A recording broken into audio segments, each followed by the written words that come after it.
Ang araw mga butcher, magtipon tayo ng picnic ngayong araw. Gawin natin tenderloin.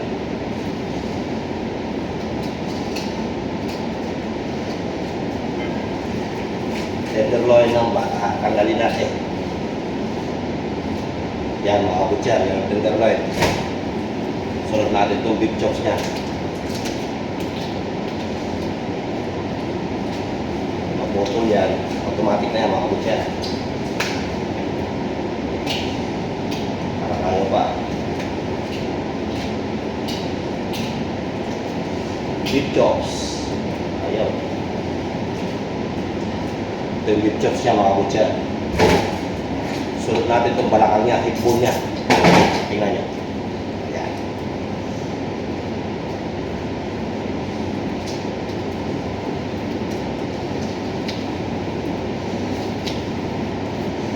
Kaya sa mga deboner dyan, dapat marunong kayo sa mga basic na ganito.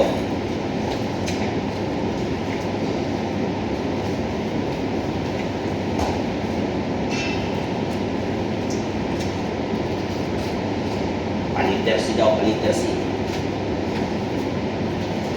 Pakita ko sa inyo yung balakang.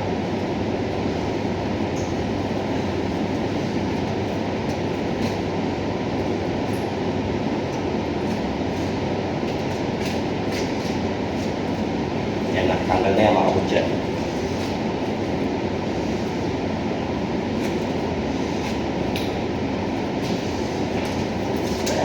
Okay.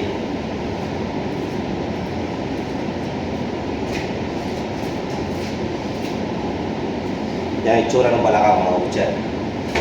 Sunod natin yung shank niya. Tanggalin din natin yung shank niya. Maliit lang dito na baka.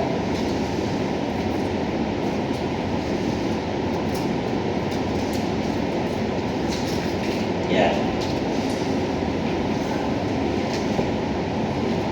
Pag matanggal na yan mga butcher. Yan.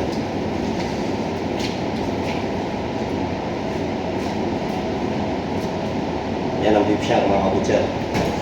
Pambulalo yan, sarap yan. Leg, totally debone lang mga butcher. Yan. Nandiyan na yung mga parts ng top side, knuckle, center side, rump. Bali nandito lahat yan.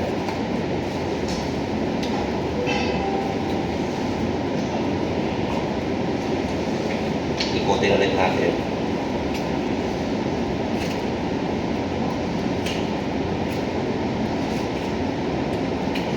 Para makuha na natin yung bone marrow niya.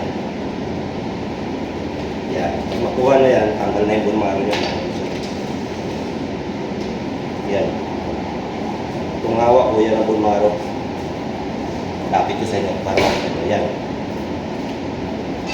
Yan ang bone marrow ng baka. Ito naman yung boneless ng Pakistan. Yan.